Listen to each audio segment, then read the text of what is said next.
അച്ഛൻ്റെ നുണ സഹിക്കാൻ വയ്യാതെ എറണാകുളം ജില്ലയിലെ ഒരു യുവാവ് ചെയ്ത കൃത്യം ഇപ്പോൾ സോഷ്യൽ മീഡിയയിൽ വൈറലാണ്.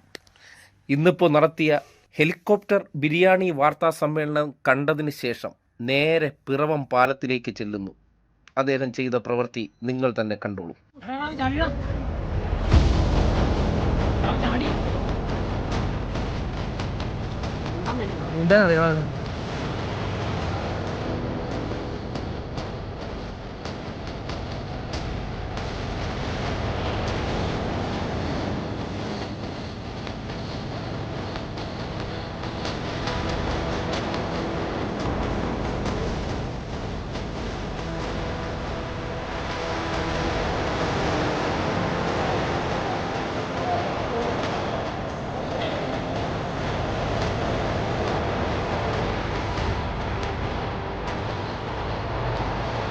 അവിടെ ബോട്ടിൽ കിടന്ന് ആഗ്രഹം സാധിച്ചിട്ടുണ്ടോ?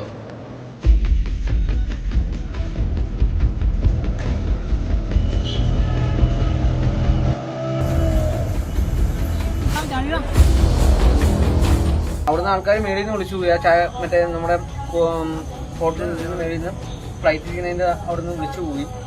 അപ്പോൾ ഞങ്ങൾ തിരിച്ചു കഴിഞ്ഞപ്പോഴാണ് ആളുടെ തല കാണുന്നത്. അപ്പോൾ നമ്മളെന്താണെന്ന് ശ്രദ്ധിച്ചില്ല. ഞങ്ങൾ വേഗം ബോട്ട് തിരിച്ചു. ആളെ എടുക്കാനേ നോക്കിയുള്ളൂ. എന്താ സംഭവം നമുക്ക് അറിയില്ല.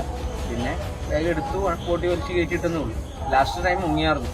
മുങ്ങിയപ്പോഴാണ് കൈ കിട്ടിയത്. കൈ കിട്ടിയപ്പോൾ വലിച്ച് ബോട്ടിയുടെ എടുത്തിട്ട് പിന്നെ അവിടെ ഇറക്കി കഴിഞ്ഞാൽ ആൾക്കാർ കൂടുതലാണല്ലോ, എന്തെങ്കിലും ഇഷ്യൂസ് ഉണ്ടാവുമല്ലോ എന്ന് ഓർത്തിട്ടാണ് ഞങ്ങൾ ഇവിടെ ഇറക്കിയത്. ഞങ്ങളിവിടെ ബോട്ട് കെട്ടണത്.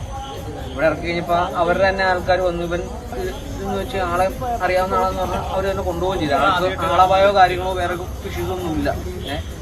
അപ്പോൾ ഞങ്ങൾ സ്ഥിരമായിട്ട് ഞങ്ങൾ വൈകുന്നേരം ഈവനിങ് ടൈം ഇങ്ങനെ ഇറങ്ങുന്നതാണ്. അപ്പോൾ അതുകൊണ്ടാണ് ഞങ്ങൾ ഇത് ചെയ്തത്. പിന്നെ ഞങ്ങളും ഇഷ്ടംപോലെ ആൾക്കാരെ എടുക്കാറുമുണ്ട്. അതുപോലെ എന്തെങ്കിലും അപ്പോഴെന്തെങ്കിലും ആവശ്യമുണ്ടെങ്കിൽ ഞങ്ങൾ പോയി ഹെൽപ്പ് ചെയ്യുന്നതാണ്.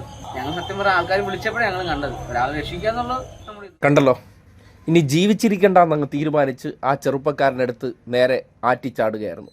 പക്ഷേ തൊട്ടടുത്ത് രണ്ടുപേർ കണ്ടു നിന്നതുകൊണ്ട് ആ ചെറുപ്പക്കാരനെ ജീവനോടെ രക്ഷപ്പെടുത്തി. അങ്ങനെ ഒരു ജീവൻ കൈവിട്ട് കളയാൻ പറ്റില്ലല്ലോ. പിറവത്ത് തന്നെ ഇത് സംഭവിച്ചത് എന്ത് എന്നാലോചിക്കുമ്പോൾ സ്വാഭാവികമായിട്ടും നമ്മുടെ പൂക്കി മുഖ്യൻ ഏത് ജില്ലക്കാരനാണ്? എറണാകുളംകാരനാണ്. ആ നാട്ടിലുള്ളവർക്ക് തന്നെ ഈ നുണ കേട്ടിട്ട് സഹിക്കാൻ പോലും പറ്റുന്നില്ല എന്നത് വേണം ഇത് കാണുമ്പോൾ അനുമാനിക്കാൻ. എന്താണ് അവസ്ഥയെന്ന് നോക്കണേ.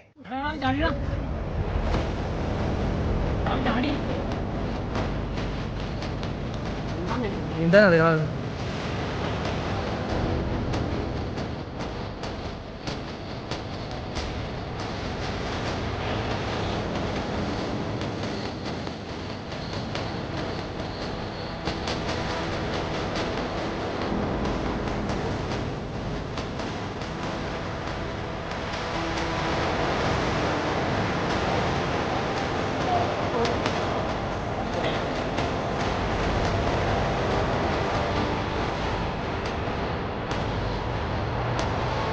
അവിടെ ബോട്ടിൽ കിടന്ന് ആഗ്രഹം സാധിച്ചിട്ടുണ്ടോ?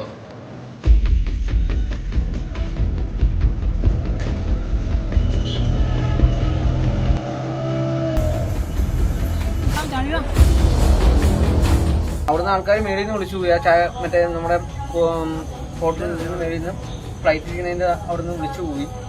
അപ്പോൾ ഞങ്ങൾ തിരിച്ചു കഴിഞ്ഞപ്പോഴാണ് ആളുടെ തല കാണുന്നത്. അപ്പോൾ നമ്മളെന്താണെന്ന് ശ്രദ്ധിച്ചില്ല. ഞങ്ങൾ വേഗം ബോട്ട് തിരിച്ചു. ആളെ എടുക്കാനേ നോക്കിയുള്ളൂ. എന്താ സംഭവം നമുക്ക് അറിയില്ല. പിന്നെ വേഗം എടുത്തു ബോട്ടി വലിച്ച് കയറ്റിയിട്ടെന്നേ ഉള്ളൂ. Last time മുങ്ങിയായിരുന്നു. മുങ്ങിയപ്പോഴാണ് കൈ കിട്ടിയത്. കൈ കിട്ടിയപ്പോൾ വലിച്ച് ബോട്ടിയുടെ എടുത്തിട്ട് പിന്നെ അവിടെ ഇറക്കി കഴിഞ്ഞാൽ ആൾക്കാർ കൂടുതലാണല്ലോ, എന്തെങ്കിലും ഇഷ്യൂസ് ഉണ്ടാവുമല്ലോ എന്ന് ഓർത്തിട്ടാണ് ഞങ്ങൾ ഇവിടെ ഇറക്കിയത്. ഞങ്ങളിവിടെ ബോട്ട് കെട്ടണത്. ഇവിടെ ഇറക്കി കഴിഞ്ഞപ്പോൾ അവരുടെ തന്നെ ആൾക്കാർ വന്നു. ഇവൻ ഇതെന്ന് വെച്ച് ആളെ അറിയാവുന്ന ആളെന്ന് പറഞ്ഞാൽ അവർ തന്നെ കൊണ്ടുപോവുകയും ചെയ്തു. ആൾക്ക് ആളപായോ കാര്യങ്ങളോ വേറെ ഇഷ്യൂസൊന്നുമില്ല. അപ്പോൾ ഞങ്ങൾ സ്ഥിരമായിട്ട് ഞങ്ങൾ വൈകുന്നേരം ഈവനിങ് ടൈം ഇങ്ങനെ ഇറങ്ങുന്നതാണ്. അപ്പോൾ അതുകൊണ്ടാണ് ഞങ്ങൾ ഇത് ചെയ്തത്. പിന്നെ ഞങ്ങളും ഇഷ്ടംപോലെ ആൾക്കാരെ എടുക്കാറുമുണ്ട്. അതുപോലെ എന്തെങ്കിലും അപ്പോഴെന്തെങ്കിലും ആവശ്യമുണ്ടെങ്കിൽ ഞങ്ങൾ പോയി ഹെൽപ്പ് ചെയ്യുന്നതാണ്. ഞങ്ങൾ സത്യം പറഞ്ഞാൽ ആൾക്കാർ വിളിച്ചപ്പോഴാണ് ഞങ്ങൾ കണ്ടത്. ഒരാളെ രക്ഷിക്കുക എന്നുള്ളത്